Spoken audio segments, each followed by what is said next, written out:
What? How much do they wind up getting by charging that extra 0.25%? I don't know how it all works. All I know is that I'm was some little sales guy, right? I have to go out and try to sell the loan to you Yeah. or a Wells Fargo customer. Yeah. And I documented, it was real clear because of a law change on April 1st. It was called the Dodd-Frank. And what it did was it took away the ability of mortgage brokers to make money by making the rate higher. Yeah. And so suddenly it was very, very obvious that their rate was lower. Suddenly, just like that, on April 5th when they implemented it.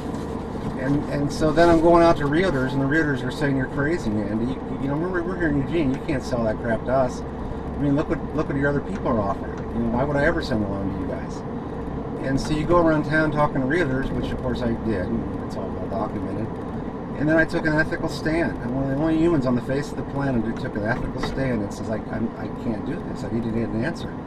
They changed some laws because of what's called SAFE. It's the licensing regulation for mortgage people. And with the SAFE legislation, they have something called the master license, and then we're registrants. And then I documented a very uncomfortable fact that they push down all the license risk. I mean, anything they may do wrong or anything that may happen, they push it down to the registrant. Yeah. And so the registrant's then killed, meaning like me or anybody. So you wind up taking all the liability. Right. And so I put all that down. Well, here's the whole thing.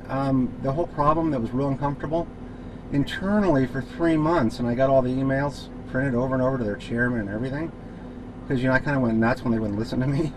I didn't go nuts. I mean, I always was very polite. That's the strange thing. I've got every email over there. You can look at every one of them. You go, my God, this guy's insane. And I'm trying to tell them, you guys, this is racketeering. This is RICO, racketeering. You have a fear mechanism. You have systematic down pushing to the lowest level. You have systems that go in and out of India that collude the financial results. I reported that to their external auditors.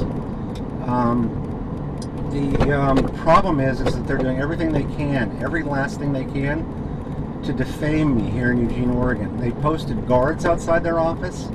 I've never been a threat to anybody around here. I've lived here for a long time. My parents live up in Cottage Grove.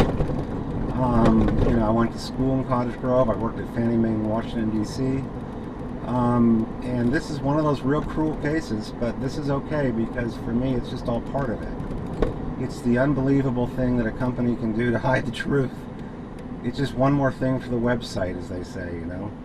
So were you at one of the branches, or were you at the corporate? I was downtown. I was never in a bank. I was at this worthless mortgage office. They don't have cash at mortgage offices, as you know. And there's hardly anybody there. Like, for example, I talked to Dave, one of my buddies there. His name's Dave Dope, and he works there, and he called me today. And he told me that there's only him there and the security guards. Well, in all the time they've ever gotten rid of somebody, they've never posted security, never. What they're trying to do is paint me as a threat, and that's what I reported in detail to Sergeant Magnuson. And you'll see all that. But again, when the bank calls in, you guys have to go. I understand. I don't have a problem with that. That's the way it should be. The only thing is, it'd be nice, like I told them last time, if they'd ask a few more questions. But then I understand in a way they can't, because, you know, you assume the bank's telling the truth. And 99% of the time, the bank is telling the truth. That's the thing, you know, in this case. But in this one instance, it's just part of the concealment. It's kind of shocking, you know, handcuffs, back of car, but I'm okay with it. Well, you know, unfortunately, you're the second person today that I've had to arrest where I am not the investigating officer. It's not a problem. I'm just the guy that was assigned to go out and arrest. Not a problem. Whoever it is.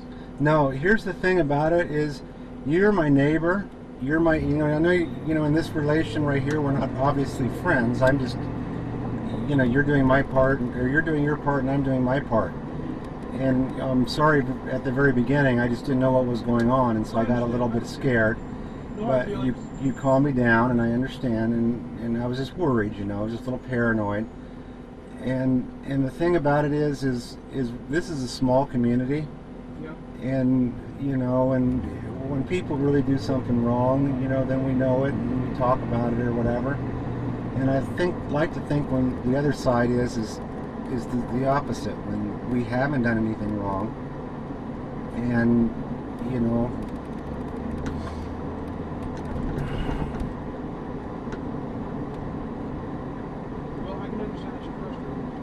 Not really.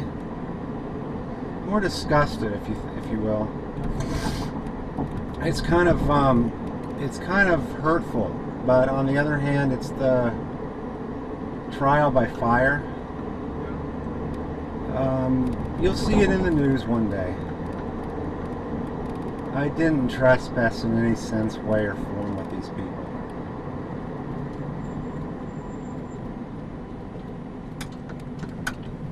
So, do you still bank with Washington? I've got $400 there. I've got $20,000 in my credit union. I own my house. You know, I'm not poor. I use a credit union too. I'm telling you, when I worked at the bank because of I thought the mortgage op was okay. But when you got in there and then you know, I've been in the biz 30 years and you document what it is, it's kind of problematic for them, as you can see. Yeah. And so anyway, I appreciate you guys. What I told them before is, well, no matter what the police in Eugene do, really, I don't hold it against them. You know? Well, thank you. You guys do what you got to do, and you know, as long as we all cooperate, then it all works out. It's the system. And you know, what I'm going to lodge you on today, the Yes, sir. trespass, it's not a very hefty charge. It's okay. Whatever. So Yeah. you might be out before midnight. Hey, can I make my phone call? You can make a phone call, but you'll only be able to make a collect call. So Oh, okay. whoever you call has to be able to accept it. No worries. So I might be out by midnight, huh?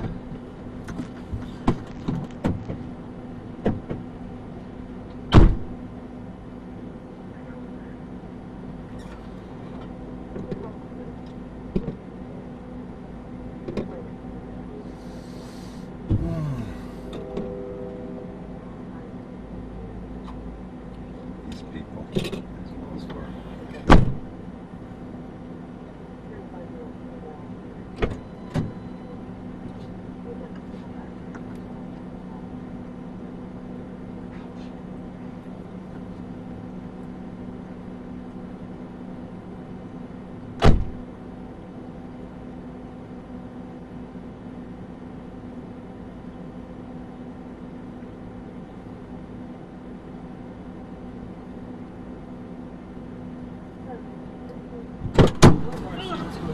Hey, Jay, put my feet up first. Huh? Feet up first. Yeah, I'm already in my shit.